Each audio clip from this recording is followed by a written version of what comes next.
नमस्कार दोस्तों, हमारे YouTube चैनल फन स्टडी में आपका स्वागत है। पिछली कक्षा में हम व्यंजन पढ़ चुके हैं। इस वीडियो में हम पढ़ेंगे उच्चारण की दृष्टि से व्यंजन के प्रकार। नंबर 1, कंठ व्यंजन।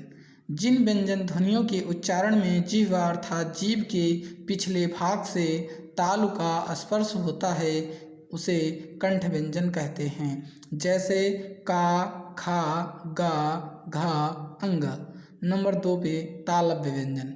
जिन व्यंजनों के उच्चारण में जिह्वा का अग्रभाग कठोर ताल को स्पर्श करता है उन्हें तालव्य व्यंजन कहते हैं, जैसे चा, छा, जा, झा, इया, तालव्य सा और या।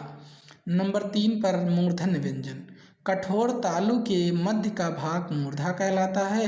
जब जीभ की उल्टी नोक का निचला भाग मूर्धा से स्पर्श करता है तो मूर्धन्य व्यंजन कहते हैं, जैसे टा, ठा, डा, ढा, अड़ा और मूर्धन्य सा।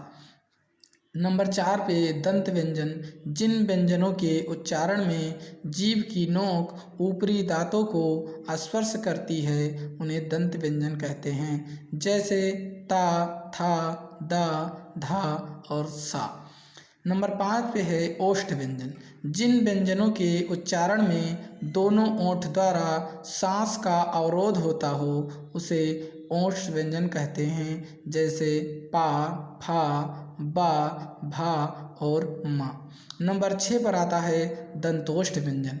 जिन व्यंजनों के उच्चारण में निचला ओंठ दांतों को स्पर्श करता है उसे दंतोष्ठ व्यंजन कहते हैं, जैसे वा। अब वा को बोल के देखिए, दांत और ओंठों का स्पर्श होता है, इसीलिए इसे दंतोष्ठ व्यंजन की श्रेणी में रखा गया है। अगला है वर्चस्व व्यंजन।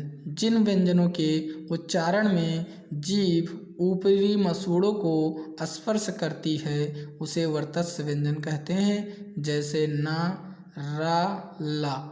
अब जीभ देखो ऊपरी मसूड़ों को स्पर्श कर रही है इनका उच्चारण करने पर। फिर आ रहा है स्वर यंत्रमुखी व्यंजन। जिन व्यंजनों के उच्चारण में अंदर से आती हुई श्वास तीव्र वेग से स्वर यंत्र मुख पर संघर्ष उत्पन्न करती है उन्हें कांकल्य व्यंजन भी कहते हैं, जैसे हा। अब हा को बोलने पर देखिए कि कितना ज़्यादा हमें कठिनाई होती है बोलने पर, अर्थात मेरी जो स्वर यंत्र है वो क्या करती है, बहुत संघर्ष करती हुई दिखाई देती है, इसीलिए इसे हम कांकल्य व्यंजन कहते हैं। स्वर यंत्रमुखी व्यंजन भी इसे कहा गया है। अब पिछली वीडियो में हम व्यंजन पढ़ चुके हैं। इस वीडियो में उच्चारण की दृष्टि से व्यंजन के प्रकार। अब आगे हमें पढ़ना है घोषत्व के आधार पर और फिर प्राणों के आधार पर, अर्थात घोष, सघोष, महाप्राण, अल्पप्राण में काफ़ी कन्फ्यूजन क्रिएट होती है लोगों में, उसको मैं दूर करने का वादा करता हूँ आपसे। बहुत अच्छी ट्रिक के माध्यम से आपको मैं कंठस्थ करा दूंगा एक एक कंटेंट।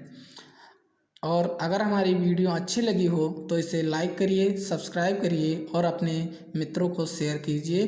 धन्यवाद।